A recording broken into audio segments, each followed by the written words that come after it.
Welcome back to the channel, and today we're going to be discussing the TRM Neutron 2. In my opinion, arguably one of the best EDC knives on the market. Whether you like the Neutron 2 or the Atom, they're both great knives. I go back and forth. Lately it's been the Neutron 2 for me, and this is one I've been having for quite some time. I used to have one of the prototype, the original Neutrons, but I sold that one a long time ago to fund my knife addiction. But yeah, great knife, super lightweight, very slicey blade, 20 CV steel, made in the USA.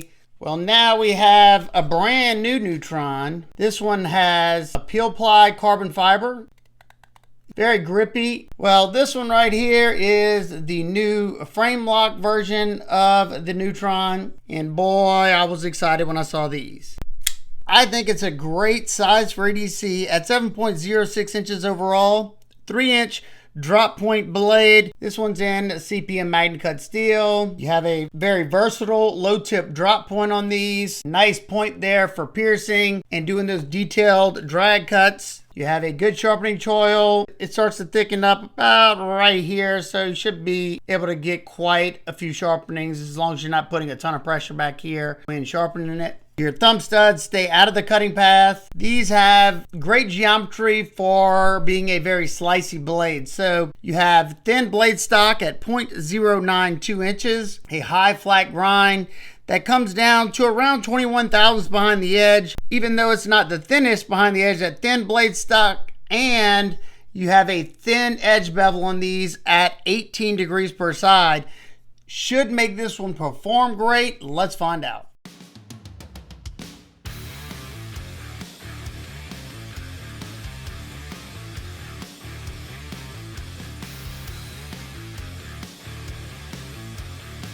Man, I forgot how sharp TRM sends their knives out now. They are just, if I had to take a guess, it's probably hair whittling sharp. This thing is slicing like a hot knife through butter. And a lot of it has to do with the fact that they put an 18 degree per side edge bevel on it. I'm guessing that's what they all come with. They might come with, thinner, I don't know. But I wish more companies would do that. I know they're erring on side of caution because they want it to be a stronger edge by putting 24 degrees on it, but they slice so much better, and you get so much better performance out of your steel. And just look at it; it's just peeling that wood like a apple there. I'm barely putting any pressure. The more and more I increase it, no hot spots or anything, but I will say, this is not really meant for this type of stuff. It's a thinner handle, so I'm squeezing it a little bit harder. It could fatigue your wrist and forearms a little bit quicker than average, but like I said, is this something you're gonna be doing with your EDC? I'm not. And then when I get to the 1/2 inch disc rope, I'm in awe. I tested quite a few knives the same day, and this one, hands down, performed leaps and bounds better than the rest. Once again, that incredibly sharp edge, that thin edge bevel, just unbelievable. Yeah, I was so happy that it was performing this well, because I had some that, the other ones I was testing, they all perform good, but this one, like I said, next level. And comfortable pinch grip. You can see me doing that pointer finger grip only because it's extremely sharp. If it wasn't as sharp as it was, then I wouldn't be doing that with this one, especially being that it has the thinner scales, because the pinch grip, you're going to hold it a little bit tighter just so it doesn't twist left to right when you're putting downward force, but sharp enough to where I can easily make those pointer finger grip cuts when I want. And you'll see me swapping back and forth. Do that just because one sometimes more comfortable than the rest. You can use that tip, it's like a little scalpel up there, to do your drag cuts, and that's why this one's gonna be very, very versatile. It's kind of like a Spyderco leaf shaped blade there. Nothing I put in front of it gave it any trouble whatsoever, and the edge never felt like it slowed down at all. It still felt crisp by the end of it. Now I'm sure it's not as sharp as it was in the beginning, but if I remember, I will test the edge. But man, oh man. Excellent job, TRM. Couldn't have been happier. All I can say is wow. That's some of the best performance I've seen that I can recall all year. All right, let's check that edge. It still feels like it's got good bite to it.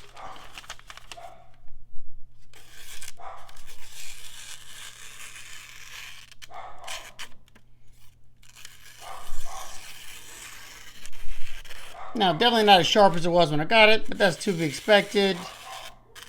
It's got one little bitty hang up right in this front section right here, but I'd call that great. Now let's talk about the deployment action on this one. So dual thumb studs, same type of thumb studs. I put the little washer there because it's more comfortable, just because those can be a little sharp, but nice and smooth, that silky smooth phosphor bronze washer action, something I love about the TRM knives. Now, when I first got it, it was a little stiff, but boy, has this smoothed out so much with those little rubber O-rings. Nice and comfortable. You don't have to use it, but my hands are beat up. I just find it to be way more comfortable too. Slow roll it if you want. Now, I can't really reverse flick because that thumb stud's so close right there. I mean, I could still thumb flick it lefty, but I can do it. It's just not the most comfortable because of how close it is. Not a big deal to me. So nice and snappy, good well-tuned D10 on this one. Let's close it up, take a look at the handle area. So like I said, this is a peel ply carbon fiber that offers the perfect amount of traction. At least I find it does. I think it looks nice. And if I want, I now know I can swap these out. I have a ton of scales for my original Neutron 2. And I was wondering if they fit the frame lock. Oh yeah, it's a GI Hansen, I think, micarta. But yeah, buddy, that's awesome. Figured they would. Love the look of that. And it looks like the contoured scales also fit on there. That's awesome, because I love these contoured micarta scales. The action's still the same. So yeah, not sure if they intended for those to fit or not. I'm sure they probably did, but you can get it in this carbon fiber scale, and you can also buy it already made up with some camo carbon scales. I think they're contoured. And then they also have one that has a tie show scale as well with this radial pattern on it. But ergos, I thought were comfortable. If I want, I can choke up all the way to that edge so I can control it much better. Pinch grip's comfortable. Get that tip down on the things. Pull grip, nice and comfortable. You got that nice little gentle arc that conforms to the palm, great. And then for some reason, if you wanted to do this reverse grip, this is rounded over too. You can stick it into a log, make a feather stick, or whatever you want to do like that. But nice and comfortable. Now it is thin in this dimension, just like the original Neutron 2. So even though it's comfortable, prolonged cutting, hard cutting like this, you're going to start to fatigue your wrists and forearms a little bit quicker because you're squeezing it tighter just so it doesn't have any movement, twisting it all in the hand. That's just whenever you're really bearing down into something, you know, not probably its intended use, but if you need to do it in a pinch, you could. You have a tie back spacer with some milled lines in it. I think it looks nice. Mine's just full of gunk from my pocket. There's a nice thick slab of titanium here for the frame lock side. And as you can see, that clips inset into the tie, countersunk screws. Excellent job.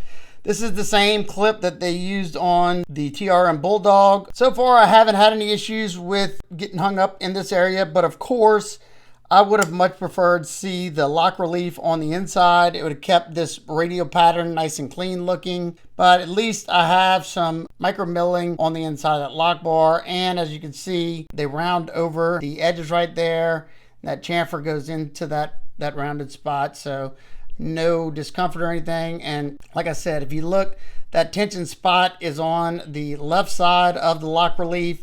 And in my lightweight charts and in my jeans so far, I haven't had any issues getting hung up. You have a hardened stainless steel lock bar insert. Now, of course, this one is going to be heavier than the tie liner lock version. You have a thick slab of tie back spacer, and the show side still has that inset liner there. Bringing the weight on the frame lock to 2.96 ounces. My liner lock version comes in at 2.32 ounces. So I think it's pretty impressive, and they're comparable. Still very, very light, but if you want ultra lightweight, then you'd have to go with the liner lock version of the Neutron 2. As far as carry goes, I'm not certain yet if they're making the lefty versions or not, because I know for the liner lock, it's just a matter of getting the scales that are lefty friendly, because if you look inside here, the left side's already tapped for lefty carry.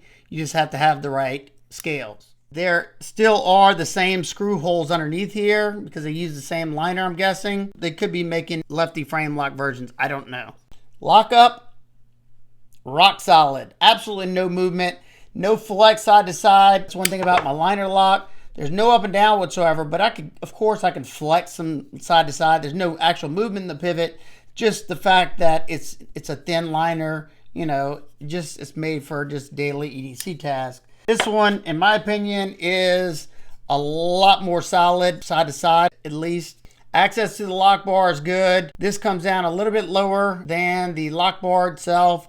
I can get my thumb in there nice and comfortable because they put a nice chamfer to soften that edge right there, or I can use this portion, no problem. Now time for some quick size comparisons. It's just a hair shorter than the Hinder XM18 3-inch, and it's just a hair longer than the Chris Reeves Small Spins 31.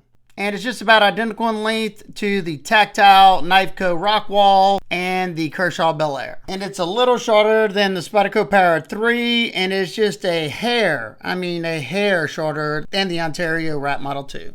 And lastly, it's just a hair shorter than the Kaiser Drop Bear, and it's a hair longer than the Spyderco Native 5. And being that absolutely no nice perfect, what are my nitpicks and complaints? Of course, I don't love these thumb studs, but at least when you put these O-rings on there, it's perfectly fine. Of course, I would have loved to see this lock relief put on the inside so we could keep this radial pattern from being broken up. Kind of like on this Chris Reeves Small Spins 31. You can see how it's done on the inside. Just keeps it a lot cleaner, and you don't ever have to worry about your pockets bunching up in that area. Not a problem I've had with this one, but you know, you just eliminate that altogether. And lastly, I would always prefer to see T8 hardware throughout. You got a T8 pivot, but these cover screws that are holding on this scale right here are T6, and the screws that are being threaded into this tie side are T6. And the pocket clip, as well as the hardened stainless steel lock insert. Not a deal breaker for me, at least, but you know, it's always nice to have bigger Torx heads. They're a lot less likely to strip out. Now, I will say this, TRM gives you very high quality stainless steel screws. I haven't had any strip out on, but you do have to be careful because it's a very short screw because you're screwing into this liner. They don't want it to pop through. So this definitely is not a cheap knife. You know, it's completely USA made. TRM does pretty much everything. I think they might get the screws outsourced, but to their spec, I don't recall. It's a very high quality knife, a great performer, comfortable, and they still managed to keep it nice and lightweight. Not to mention the MagnaCut performed great. These are not cheap by any means. I think if you know TRM knives, you know it's not going to be cheap. This Peel Ply carbon fiber variant, I think, is $325. And also, you can get it in this medium texture Peel Ply, and it kind of feels like Spyderco Peel Ply there. Or you can get the jet black coarse. This stuff right here is very intense. It's kind of like, I think it's more intense than Emerson's Peel Ply. I mean, yeah, that one just freaks my hands out. My neuropathy goes nuts. But yeah, those two are definitely an option. So what are my final thoughts? I think it's a great knife. I've always loved the Neutron. I think it's one of the best EDC blades as far as easy to carry, lightweight, slicey, USA made. Not to mention Miss Marianne and Mr. Les of TRM are just two awesome individuals. Love hanging out with them at Blade Show every year. Just super nice, generous, kind individuals who love their customers, and they make one high quality knife. So that's going to wrap up today's video. If you have any questions, comments, concerns, leave those down below and I'll do my best to get back with you. I hope every single one of y'all is having a fantastic day today. And remember, keep your blade sharp, smile more. Peace.